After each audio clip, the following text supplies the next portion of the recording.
Now there might be a situation where one of your line brackets gets broken. We're going to show you how to replace it.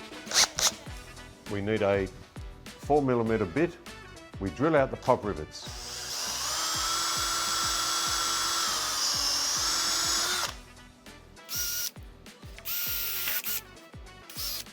Now we just have to drill the rivet out.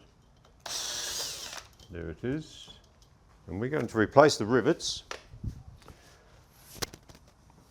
with 2 self-tapping screws.